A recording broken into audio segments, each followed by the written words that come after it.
Assalamualaikum warahmatullahi wabarakatuh. Saudaraku, selamat pagi. Mudah-mudahan Allah meridhoi kita di dunia dan di akhirat. Kali ini saudaraku, kita membahas tentang bagian dari kehidupan di sekitar kita yang kita sebut alam.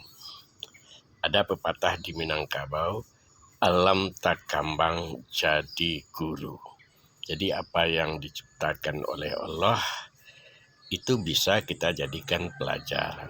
Kita analisis, kita pergunakan, dan malah jadikan sebagai teman kita. Nah, dulu orang beranggapan, ini di masa purba ini ya, bahwa unsur di alam itu cuma 4. Ada api, kemudian ada tanah, ada air, kemudian ada udara. Ternyata saudaraku, dalam periode sekarang ini orang sudah paham bahwa unsur itu bukan hanya 4 seperti itu, tetapi lebih dari itu. Pertama, api. Nah, kita mengenal bahwa dalam ilmu pengetahuan ketika SD dulu, ada judul bukunya Zat dan Energi. Zat dan energi itu tidak lepas dari api. Api adalah akibat dari satu energi, dan energi itu berasal dari zat. Nah, ini barangkali secara IPA di SD ini, saudaraku, di dalam kehidupan kita seperti yang kita katakan tadi, api itu sangat berguna. Dulu salah satu fungsi api itu adalah membuat unggun, kemudian memberi cahaya, bahkan dalam peperangan kuno api itu sangat penting juga, api unggun, untuk menjadi mata-mata bagi musuh. Nah, sehingga musuh dapat diketahui karena ada sumber cahaya berupa api unggun. Sebagai sumber cahaya, Allah menyebutnya minaz zulumati ilan nur. Ini dapat menerangkan hati pikiran dengan cahaya itu. Minaz zulumati ilan nur. Api adalah sumber semangat, boleh padam. Tentu maksudnya semangat itu tidak boleh pudar.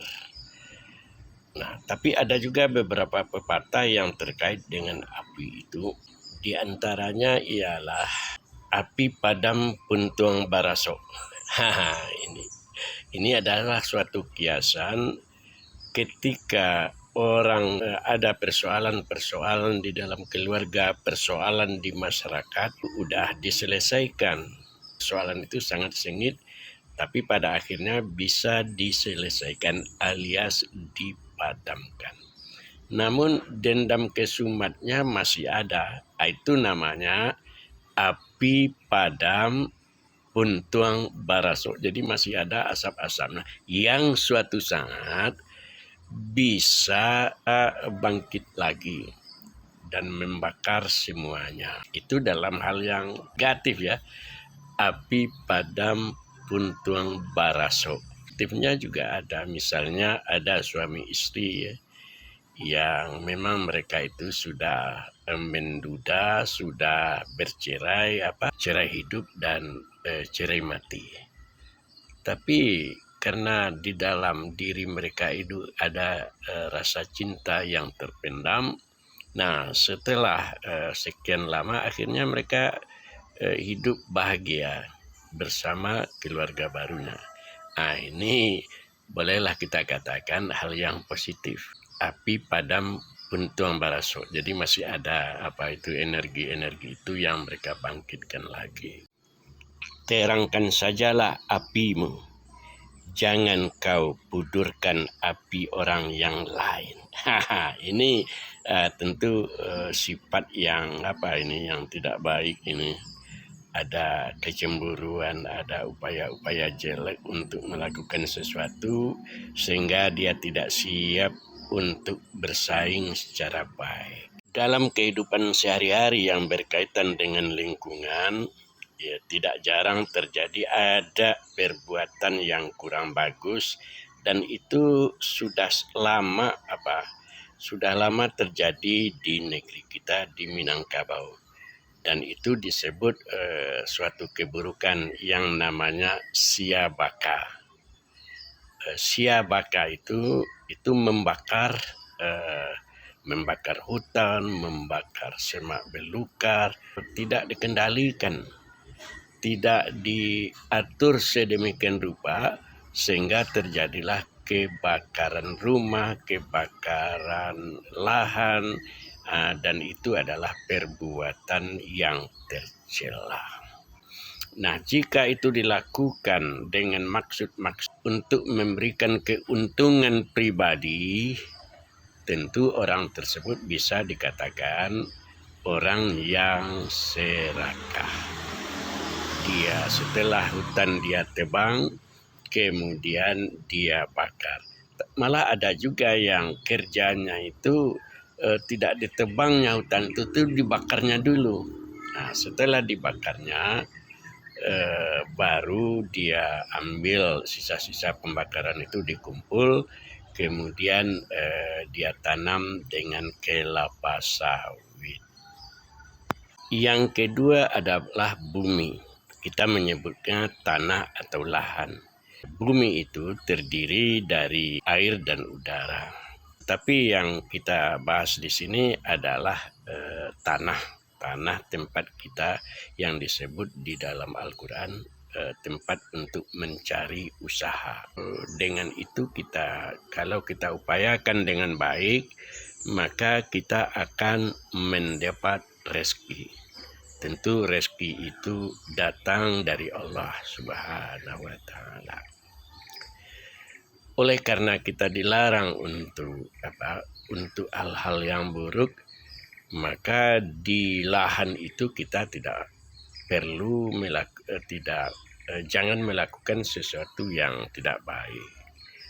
Misalnya merebut lahan orang lain. Kemudian memberikan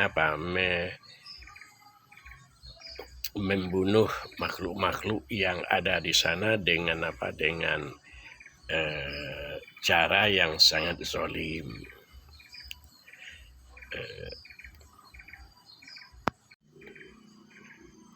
Perbuatan seperti itu disebut perbuatan fasad. Wala tufsidu fil ard. Janganlah kamu melakukan suatu kerusakan di atas bumi.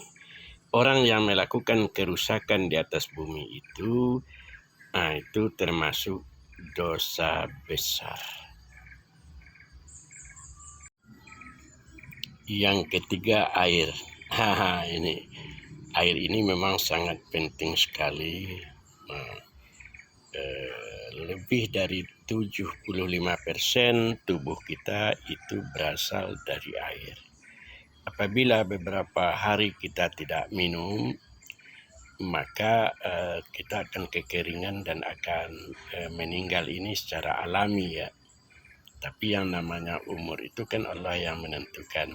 Walaupun ada orang yang sudah berbulan-bulan tidak makan, dia masih hidup, itu adalah rezeki dari Allah Subhanahu wa Ta'ala. Namun air itu mesti kita jaga.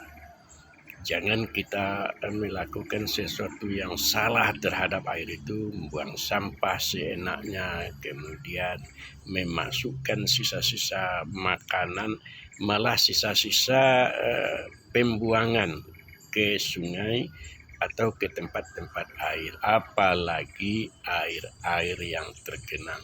Ini dilarang oleh Rasulullah karena dampaknya itu akan bisa langsung.